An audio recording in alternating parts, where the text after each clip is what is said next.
Good afternoon, ladies. More like an evening because it's after 5:15.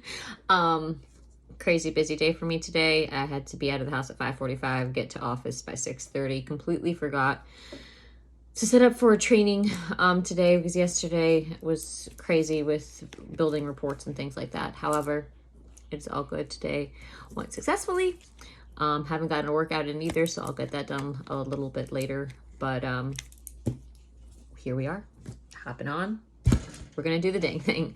While the rest of the house winds down and starts showering and getting their homework wrapped up, I am going to do the Bible study. So Bible study for Judges chapters 8 and 9 today. And verse 1 goes like this. Now the men of Ephraim said to him, "Why have you done this to us by not calling us when you went to fight with the Midianites?" And they reprimanded him sharply. So he said to them, "What have I done now in comparison with you? Is not the gleaning of the grapes of Ephraim better than the vintage of Abiezer? God has delivered into your hands the princes of Midian, Oreb and Zeb, and what I was able to do in comparison with you." Then their anger toward him subsided when he said that. When Gideon came to the Jordan, he and 300 men who were with him crossed over.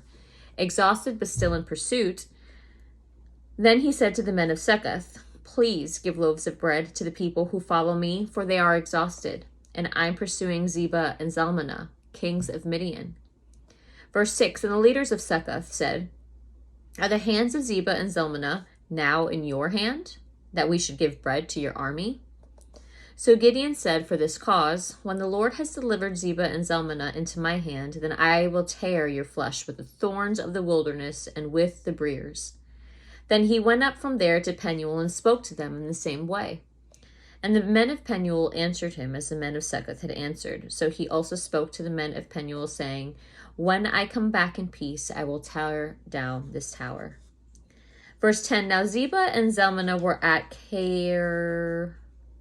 Kor, and their armies with them, about 15,000, all who were left, all of the army of the people of the east, for 120,000 men who drew the sword had fallen.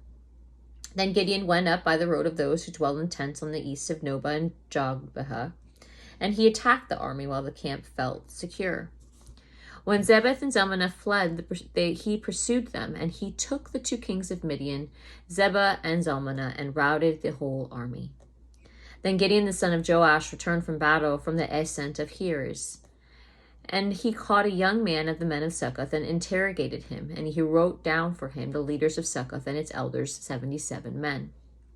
Verse 15, then he came to the men of Succoth and said, "Here are Zebah and Zalmunna, about whom you ridiculed me, saying, Are the hands of Zebah and Zalmunna now in your hand, that we should give bread to your weary men?"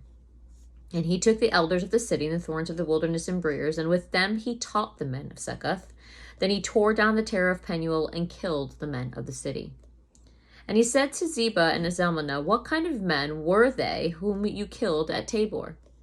So they answered, "As you are, so we are. So were they, Each one resembled the son of a king."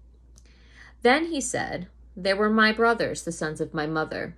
As the Lord lives, if you had let them live, I will not kill you." And he said to Jether, his firstborn, "Rise, kill them."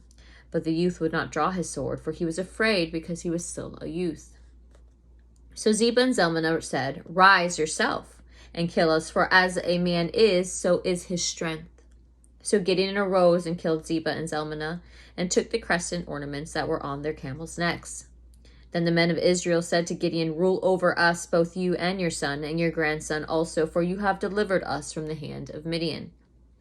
But Gideon said to them, "I will not rule over you, nor shall my son rule over you. The Lord shall rule over you." Verse 24, then Gideon said to them, "I would like to make a request of you, that each of you would give me the earrings of his plunder, for they had golden earrings, because they were Ishmaelites." So they answered, "We will gladly give them." And they spread out a garment, and each man threw into it the earrings from his plunder. Now the weight of the gold earrings that he requested was 1,700 shekels of gold, besides the crescent ornaments, pendants, and purple robes which were on the kings of Midian, and besides the chains that were around their camels' necks. Then Gideon made it into an ephod and set it up in his own city, Ophrah. And all Israel just played the harlot with it there. It became a snare to Gideon and to his house. Thus Midian was subdued before the children of Israel, so they lifted their heads no more, and the country was quiet for 40 years in the days of Gideon. Verse 29, Then Jeroboam, the son of Joash, went and dwelt in his own house. Gideon had 70 sons who were his own offspring, for he had many wives. And his concubine, who was in Shechem, also bore him a son, whose name he called Abimelech. Now Gideon, the son of Joash, died at a good old age, and was buried in the tomb of Joash his father in Ophrah of the Abiezrites. So it was, as soon as Gideon was dead, that the children of Israel again played with the harlots with the Baals, and made Baal-berith their god. Thus the children of Israel did not remember the Lord their God, who had delivered them from the hands of all their enemies on every side. And verse 35, Nor did they show kindness to the house of Jeroboam, which is Gideon, in accordance with the good he had done for Israel. We are on Judges chapter 9, verse 1. Then Abimelech, the son of Jeroboam, went to Shechem, to his mother's brothers, and spoke with them and with all the family of the house of his mother's father, saying, Please speak in the hearing of all the men of Shechem, which is better for you, that all the 70 of the sons of Jeroboam reign over you, or that you reign over you? Remember that I am your own flesh and bone. And his mother's brothers spoke all these words concerning him in the hearing of all the men of Shechem, and their heart was inclined to follow Abimelech, for they said, he is our brother. So they gave him 70 shekels of silver from the temple of Baal-berith, with which Abimelech hired worthless and reckless men, and they followed him. Then he went to his father's house at Ophrah and killed his brothers, the 70 sons of Jeroboam, on one stone. But Joram, the youngest son of Jeroboam, was left, because he hid himself. Verse 6, And all the men of Shechem gathered together, all of Beth Milo, and they went and made Abimelech king beside the terebinth tree at the pillar that was in Shechem. Verse 7, Now when they told Jotham, he went and stood on the top of Mount Gerizim and lifted his voice and cried out, and he said to them, Listen to me, you men of Shechem, that God may listen to you. Verse 8, The trees once went forth to anoint a king over them, and they said to the olive tree, Reign over us. But the olive tree said to them, Should I cease giving my oil with which they honor God and men, and go to sway over trees? Then the tree said to the fig tree, You come and reign over us. But the fig tree said to them, Should I cease my sweetness and my good fruit, and go to sway over trees?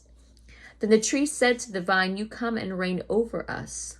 But the vine said to them, Should I cease my new wine, which cheers both God and men, and I go to sway over trees?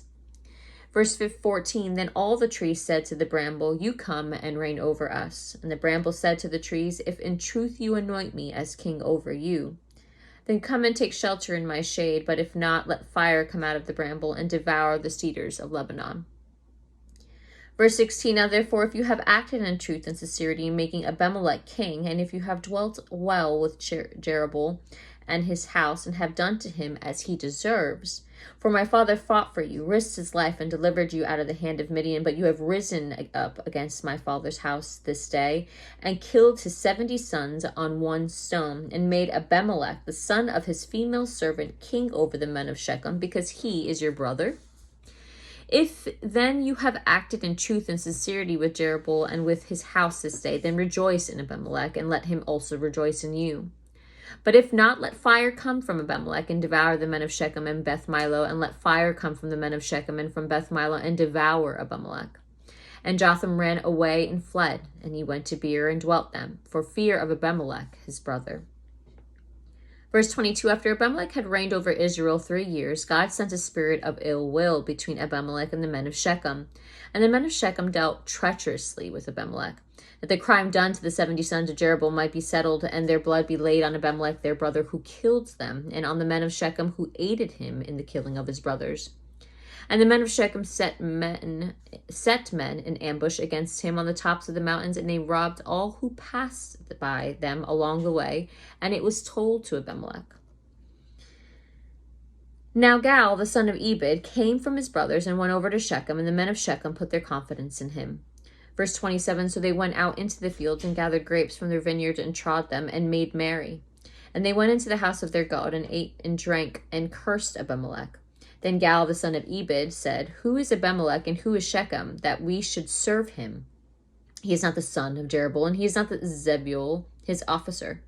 Serve the men of Hamor, the father of Shechem, but why should we serve him? If only this people were under my authority, then I would remove Abimelech. So he said to Abimelech, increase your army and come out. Verse 30, so when Zebul, the ruler of the city, heard the words of Gal, the son of Ebed, his anger was aroused. And he sent messengers to Abimelech secretly, saying, take note, Gal, the son of Ebed, and his brothers have come to Shechem, and here they are fortifying the city against you. Now therefore get up by night, you and the people who are with you, and lie in the field. And it shall be, as soon as the sun is up in the morning, that you shall rise early and rush up upon the city. And when he and the people who are with him come out against you, you may then do to them as you find opportunity. Verse 34, so Abimelech and all the people who were with him rose by night and lay in wait against Shechem in 4 companies. When Gal, the son of Ebed, went out and stood in the entrance to the city gate, Abimelech and the people who were with him rose from lying in wait.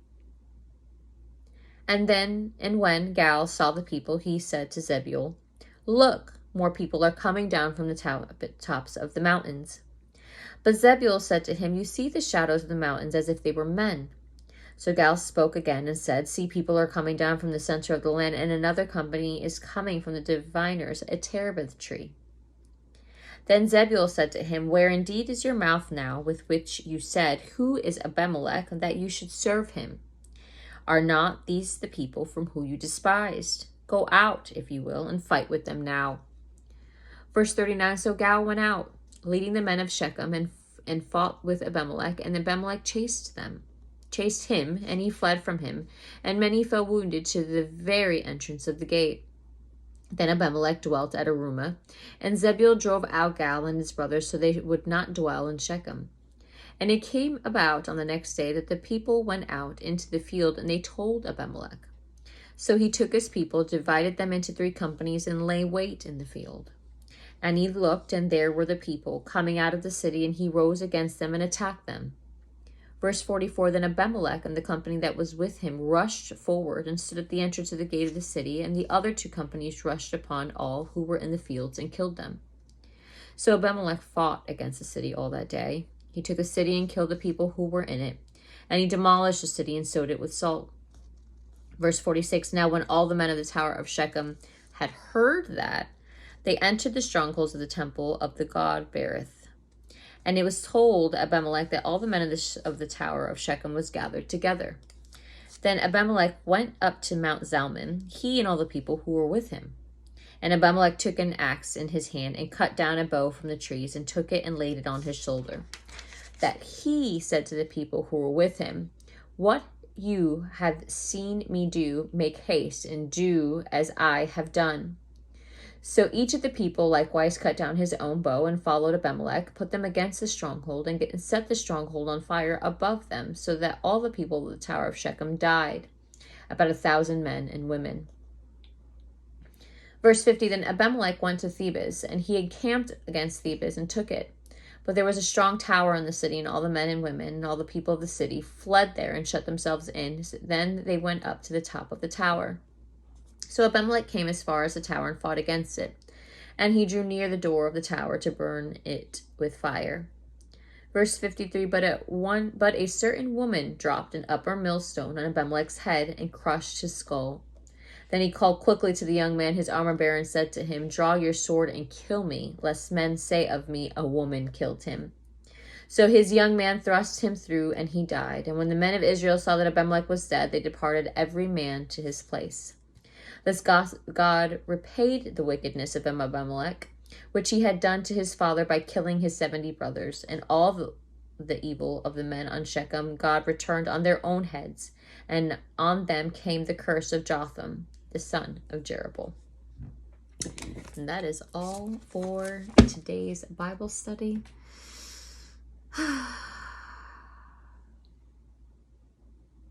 I can't even imagine killing 70 of my siblings so I could rule. I mean, I get it, because I don't